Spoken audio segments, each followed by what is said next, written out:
Tuhakikishe kwamba tumeleta wanasiasa wote pamoja, tumeleta wananchi wote pamoja ili tuweze kuboresha nchi yetu. Na jambo lingine ambalo ningependa kuzungumzia ni kuhakikisha kwamba ile administration ambayo imetoka ni kuhakikisha kwamba wamefanya hii transition ama hii handing over kwa ile roho ambayo ni ya uwepesi na ya usafi, ili tusiweze kupata kwamba kutakuwa na changamoto ambao wale ambao watapata nafasi ya kufanya kazi watapata ugumu wa kuhakikisha kwamba tumekuwa na transition mzuri, ama kuhakikisha kwamba ile agenda ya serikali mpya iweze kuwa rahisi kueneza kwa wananchi wote. Ni vizuri sana kwa kusema kwamba kuna yale matarajio ambayo wananchi wameweka katika hii serikali ambayo inakuja. Kama ni mambo ya afya, ni kuhakikisha kwamba yale ambayo yote tuliweka katika manifesto yetu ni kuhakikisha tumeimplement yote kwa umoja, na pia tuhakikishe kwamba kuna zile ambazo tunasema tuseme kama ni ukulima hatutaweza kuboresha kama hatujaweza kuhusiana pamoja na wale ambao ni wakulima. Ni vyema kwamba tuhakikishe zile stakeholders wote ambao wako pamoja, wakulima, wakalishwa pamoja na serikali ili iwe rahisi kuweza yale maoni yao ambao walikuwa tumezungumza nao imeweza kuidhinishwa. So ni vizuri kuhakikisha kwamba tumeweka hiyo maoni yao pamoja, wanabiashara, wakulima, wanafunzi, vijana, kuhakikisha yale yote ambayo tulizungumzia. Asante sana kwa kauli hizo, Senator Samuel Masaki. Mtazamaji, kufikia hapo sina la ziada, mimi nafunganya virago. Studioni tumekuwa nao wanasiasa Samuel Masaki pamoja na Mohamed Salim, wanapania inshallah wa maspika wa bunge ya Nairobi na bunge la kaunti ya Lamu. Mimi nafunganya mtazamaji, nasema asante sana kwa utazamaji wako.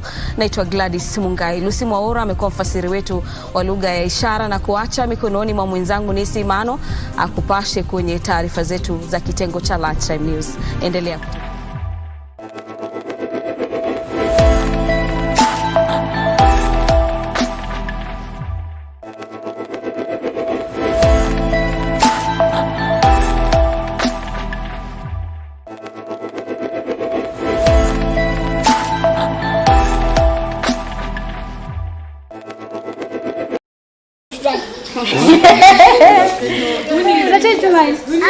Yeah, I'm Jamie. By the way, I didn't take a photo with Dad. You take? Huyu piga picha na huyu mrembo.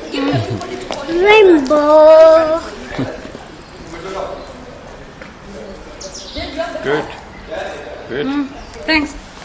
And when the boys finally got the right look, they were met with a keen eye from their father, who wanted to ensure that they were meticulously groomed for the special day.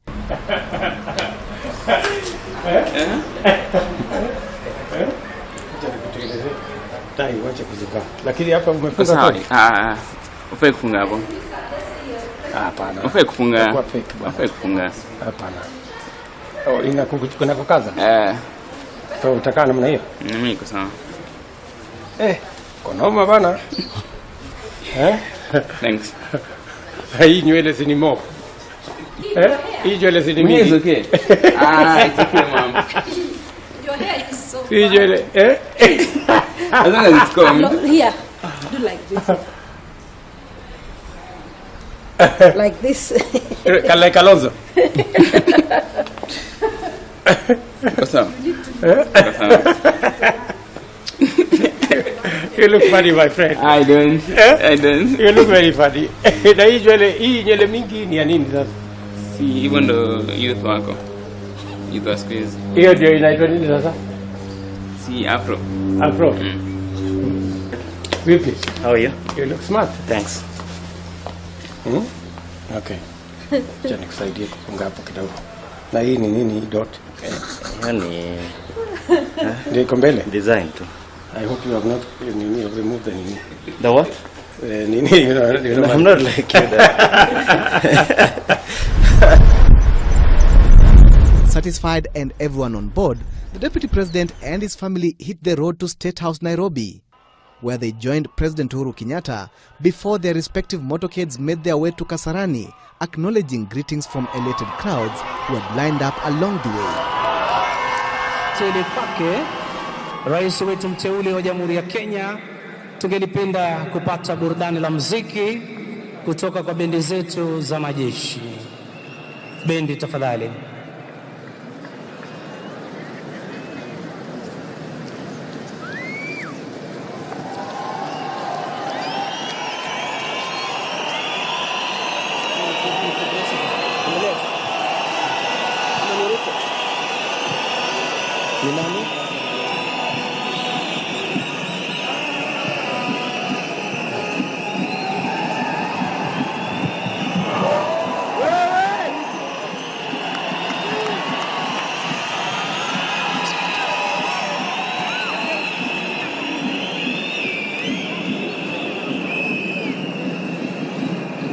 Wananchi sasa tumkaribishe kwa shangwe Mheshimiwa William Ruto, naibu wa rais mteule wa Jamhuri ya Kenya, akiandamana na Mheshimiwa Mama Rachel Ruto.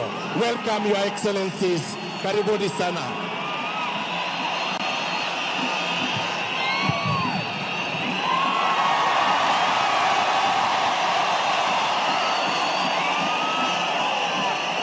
Welcome your excellencies. Karibuni sana. Asante.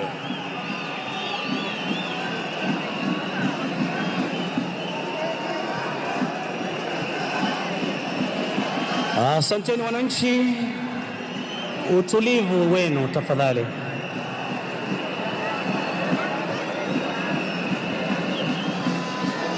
Elect Honorable William Samoei Ruto.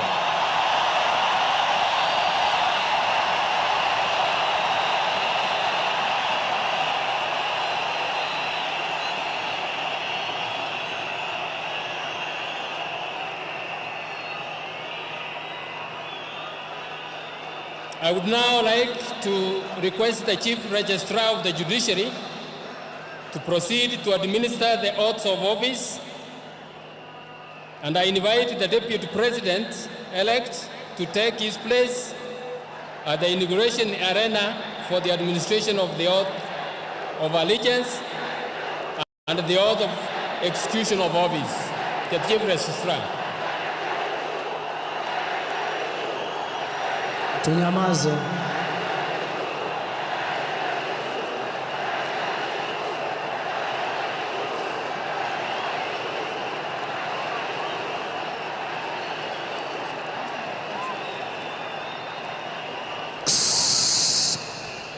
Okay, I'll ask the Deputy President to lift the Bible with the left hand and place with the right hand and place the left hand on the Constitution. And we'll begin with the first oath, which is the oath of allegiance of the Deputy President. Kindly repeat after me. I, William Samoei Ruto,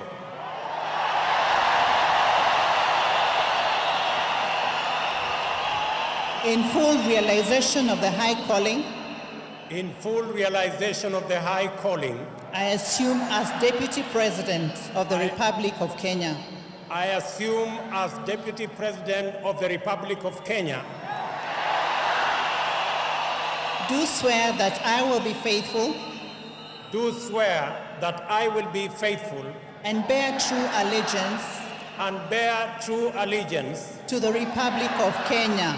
To the Republic of Kenya. That I will obey. That I will be. I will obey. I will obey. Preserve, protect and defend this Constitution of Kenya. Protect and defend this Constitution of Kenya. As by law established. As by law established. And all other laws of the Republic. And all the laws of the Republic. And that I will protect. And that I will protect. And uphold. And uphold. The sovereignty, integrity and dignity of the people of Kenya. So help me God. So help me God.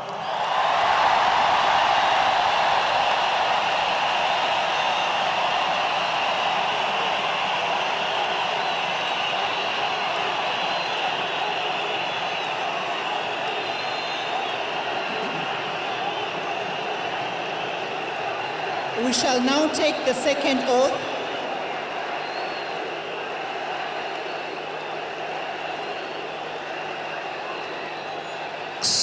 We shall now take the second oath, which is the oath of due execution of office for Deputy President.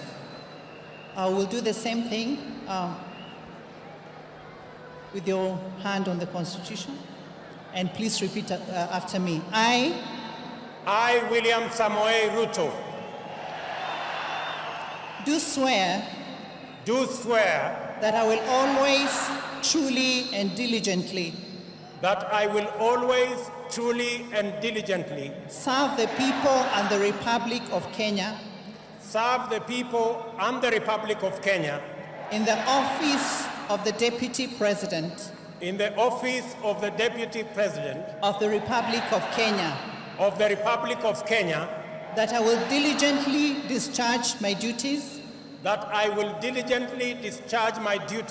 and perform my functions in the said office to the best of my judgment, that I will at all times, when so required, faithfully and truly give my counsel and advice to the President of the Republic of Kenya, that I will do justice to all,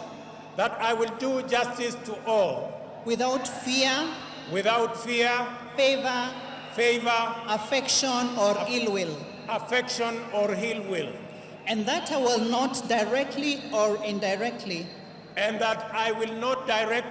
indirectly reveal such matters as shall come to my knowledge in the discharge of my duties and committed to my secrecy. So help me God. So help me God.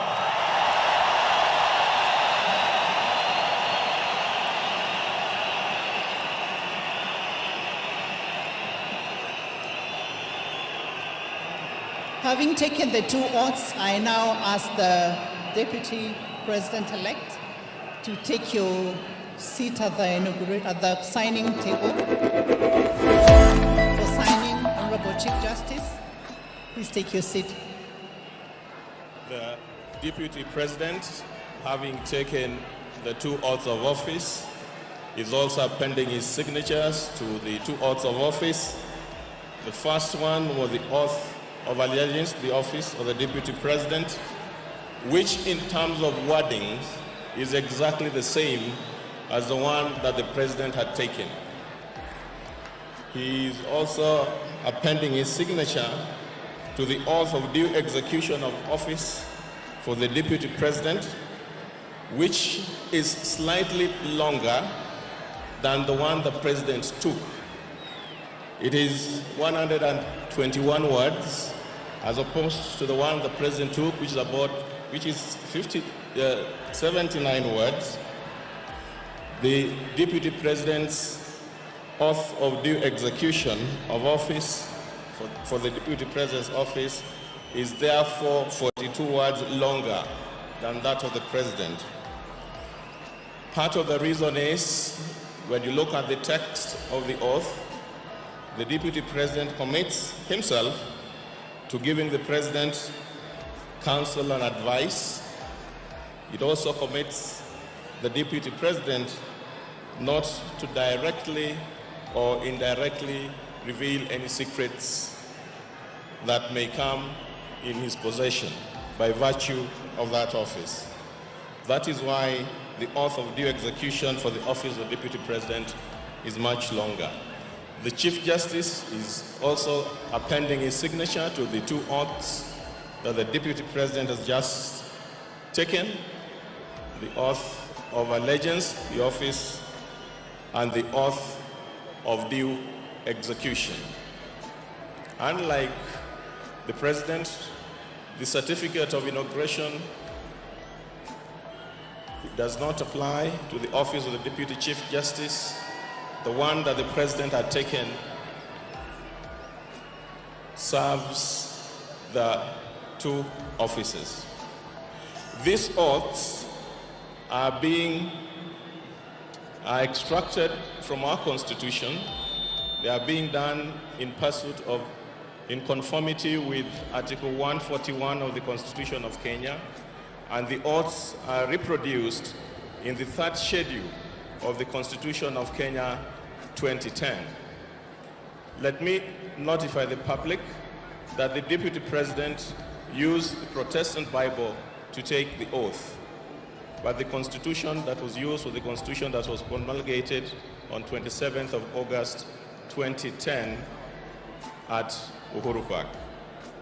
The Chief Justice is appending his signature to the last set of instruments that the Deputy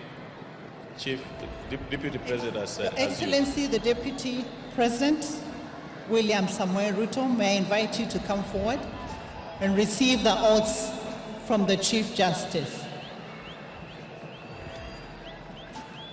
Ladies and gentlemen, it is now my pleasure to present to you the Deputy President of the Republic of Kenya.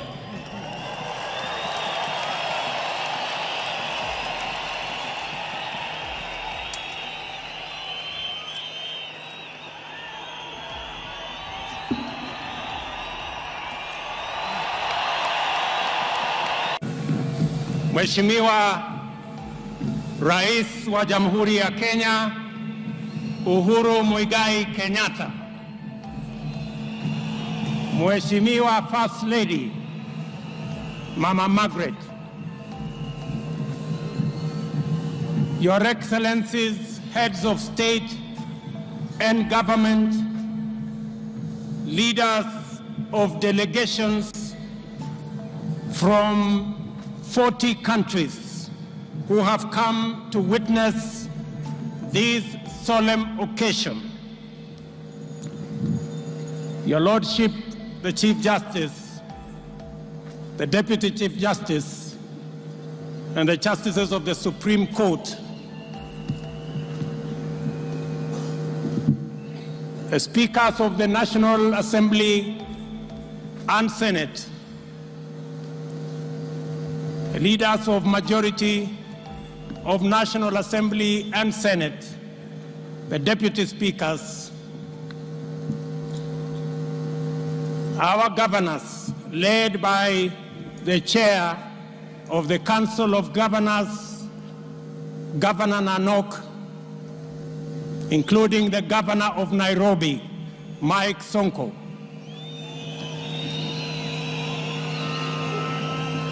Distinguished ladies and gentlemen, ndugu wa Kenya, hamjambo. Bwana Yesu asifiwe. Leo tumefika hapa katika shughuli hii ya kumwapisha rais wetu, tukiwa tumekuja pia kusherehekea demokrasia ya nchi yetu ya Kenya. Kwanza kabisa, jameni, munajua tumefika hapa sio kwa nguvu zetu, lakini kwa sababu ya Mungu tunayemwamini aliye mbinguni. Ndipo nimesikia asubuhi ya leo mkiimba, si uchawi, ni maombi. Ni kweli si kweli? Na kwa sababu tumekuja kumuenzi na kumshukuru Mungu, mimi nataka niwaombeni kwa dakika moja tuimbe wimbo Hakuna Mungu Kama Wewe.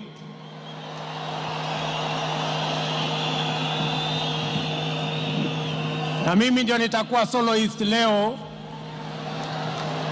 Hakuna Mungu kama wewe, hakuna Mungu kama wewe, hakuna Mungu kama wewe, wewe Mungu wangu, wewe ni Alfa na Omega. Wewe ni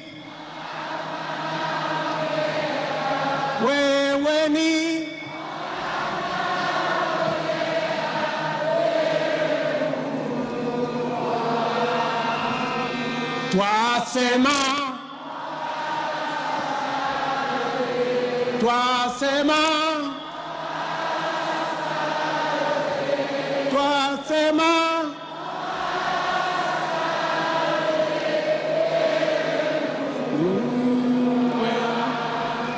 asanteni sana. Tunamshukuru Mungu. We thank God that far our living God has brought us. Ya pili, I want to say on this solemn occasion, we are also gathered here to celebrate our democracy.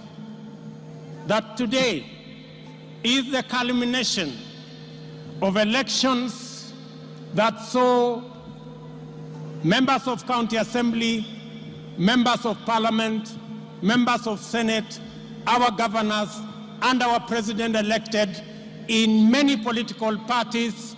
And today we celebrate the fact that we have the capacity to decide our destiny, elect our leaders, and choose our priorities as a nation of Kenya.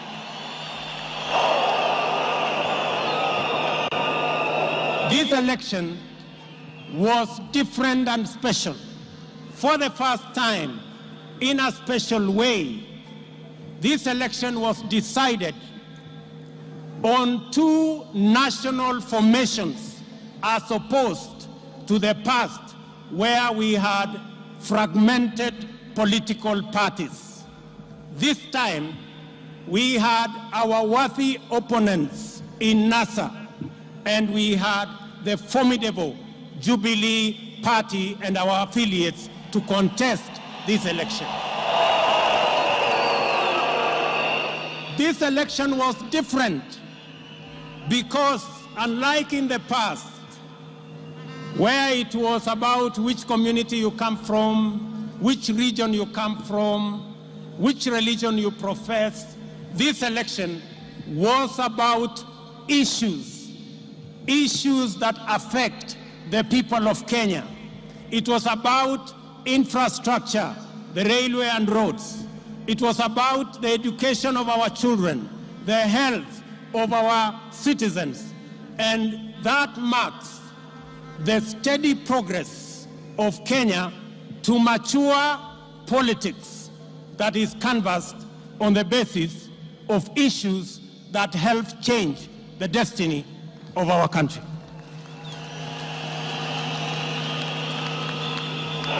And let me conclude by saying, going into the future, my friend, Mr. President, we will stand behind you. We will support you as you build on the foundation of the last 4.5 years, building bridges across communities, building bridges of friendship, of unity, of brotherhood. And all of us, as the people of Kenya, must stand together to say no to hate, to resist ethnicity, to refuse division, and to reject violence.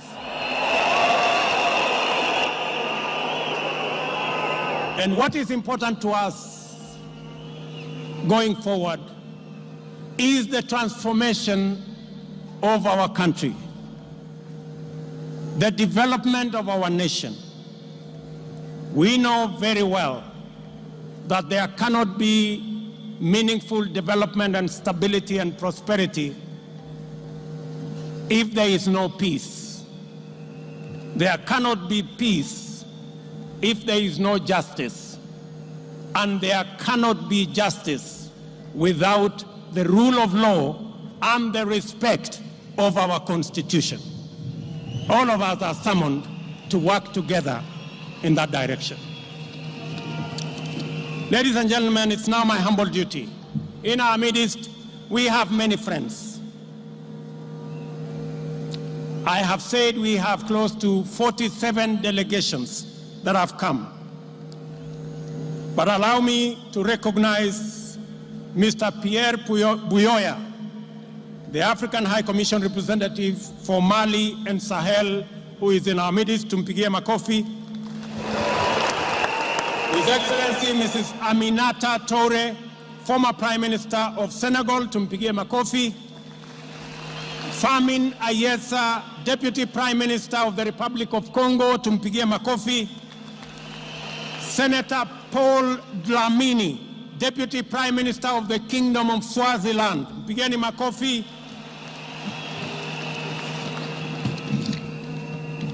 Gaston Sindimo, first Vice President of the Republic of Burundi. Tumpigieni makofi. His Excellency Yemi Osinbacho, Vice President of the Federal Republic of Nigeria. Tumpigieni makofi. Dr. Salma Sulu Hassan, Naibu wa Rais wa Tanzania. Tumpigieni makofi. Mamadi Youla, Prime Minister of Guinea. Tumpigieni makofi. Rupia Bwezani Banda, former President of Zambia. Tumpigieni makofi. Thabo Mbeki, former President of South Africa. Mpigeni makofi. Kati yetu tuko na Rais wa Jamhuri ya Somalia, the President of Somalia, Mohamed Abdullahi Mohamed, and First Lady. Tumpigeni makofi jameni. We also have in our midst the President of Namibia, His Excellency Hage Geingob, pamoja na First Lady. Tumpigie makofi. And Your Excellency, we want to congratulate you on your nomination and win for a second term as President of Namibia. Kati yetu vile vile tuko na His Excellency Haile Mariam Desalegn, Prime Minister of our friends, the Federal Democratic Republic of Ethiopia. Pigeni makofi. In our midst, we have General Salva Kiir Mayardit and First Lady, the President of the Republic of South Sudan. In our midst, we have Lieutenant General Seretse Khama Ian Khama, President of the Republic of Botswana. Pigeni makofi. And also in our midst, we have Ismail Omar Guelleh, President of the Republic of Djibouti. Pigeni makofi. To speak on behalf of our friends, I will ask His Excellency Edgar Lungu, the President of the Republic of Zambia, to speak for a few minutes. Your Excellency, Mr. President.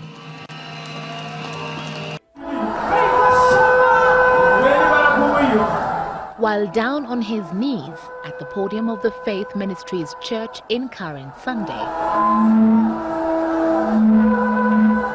William Samoei Ruto breaks down.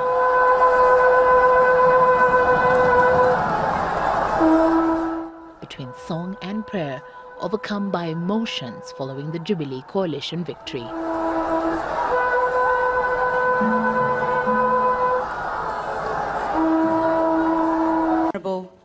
William Ruto. It has been an overwhelming 2 days for this 47-year-old man.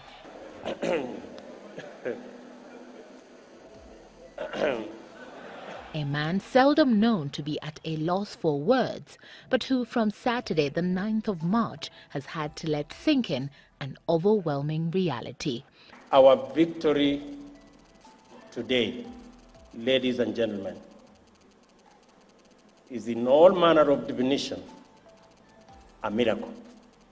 that he is no longer the man whose title was simply the Eldoret North Member of Parliament, but, as was quickly updated by such websites as Wikipedia, as per his new profile and status, the Deputy President-elect of Kenya. Ladies and gentlemen, this afternoon, I am lost for words.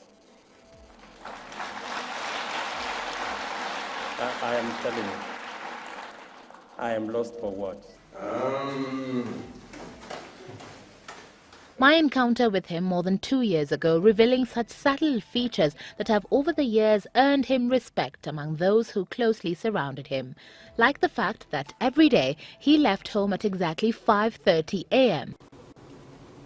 Sometimes even earlier. He's very conscious about his time. He's very conscious about his work. And he's always on time. He never gave up midway on any challenge he undertook. Shimua is someone whom you think he'll give up. You'll have set your point that at this point, I'm sure he'll give up. But when he reaches that point, he finds another way of adapting. And that he liked his life simple, down to the mere basics. Yeye anapenda tu vitu chakula natural, ambaye haihitaji hizo vitu zingine hizo kama spices. But he is no longer a simple man. From back in the day when he sold maize by the roadside to raise school fees at his Kamagut Uasin Gishu home, became the organizing secretary for Youth for KANU in 1992 to drum up support for former President Moi in the then election, became the education and later agriculture minister before he was relieved of his ministerial duties, having to face such accusations as being involved in the land and maize scandals and the more recent charge of being a perpetrator in the 2008 post-election violence by the International Criminal Court. For him, it has been no easy ride. God turned every hurdle into a bridge. He turned every roadblock into a stepping stone and turned every challenge into an opportunity. An opportunity that has seen him become second in command and enjoy the perks that come with it, such as intense security detail for him and his family and a new home. State-of-the-art residence that will have him as the first tenant, but most importantly, an opportunity for him to prove that he can indeed be trusted to deliver on his pledges as he has reiterated over the years.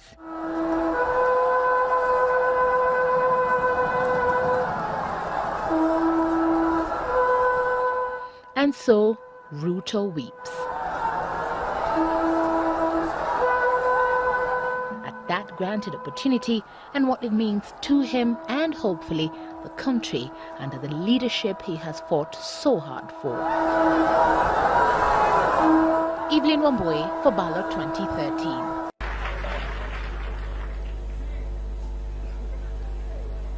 I'm really sorry.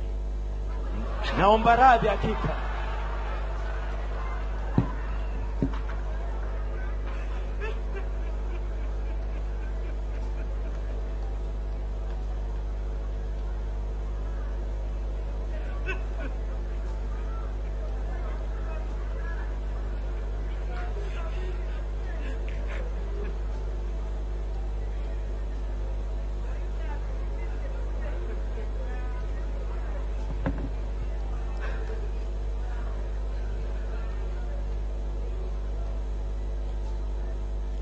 It is well.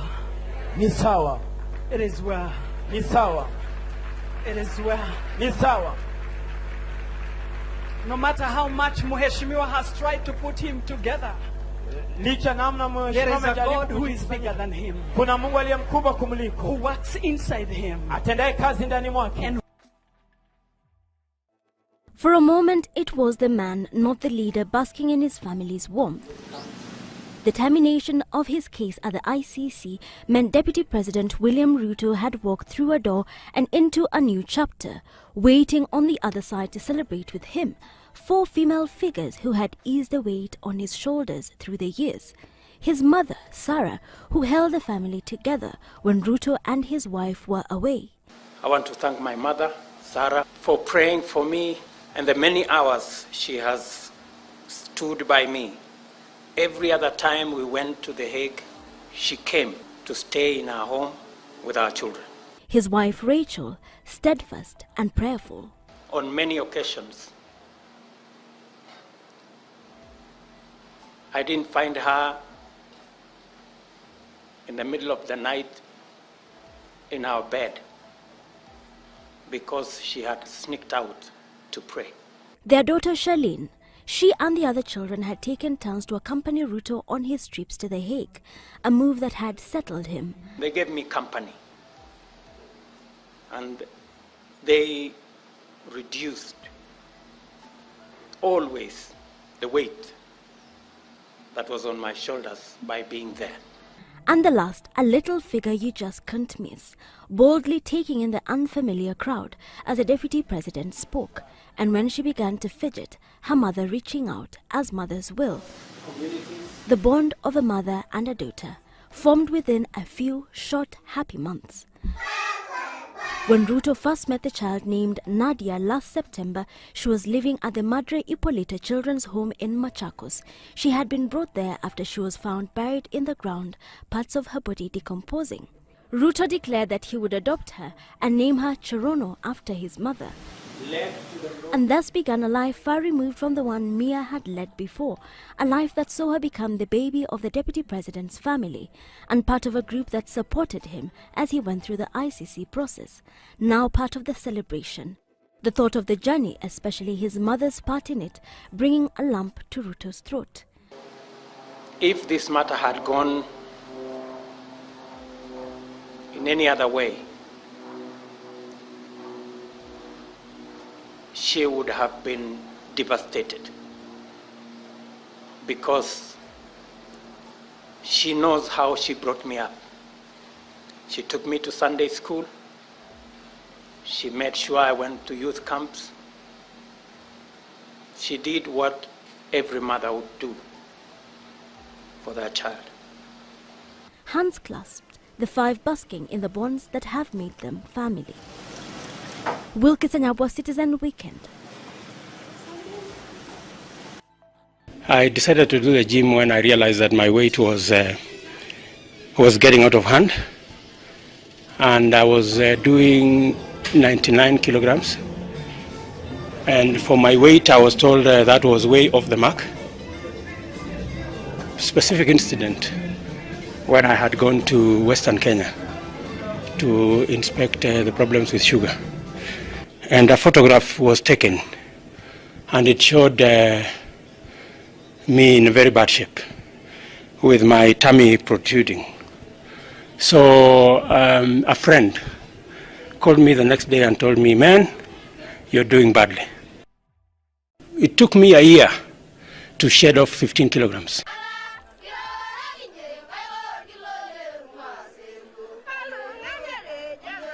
William Ruto's colourful stint in cabinet has come to a halt, at least for the time being, this evening after the president announced his suspension as a minister.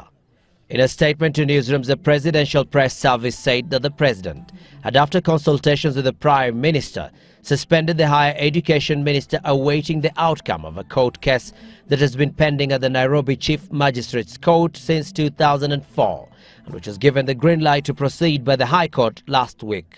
In the case, the Kenya Anti-Corruption Commission accuses Ruto of allegedly receiving 96 million shillings after allegedly selling land belonging to the Ministry of Environment to the Kenya Pipeline Corporation.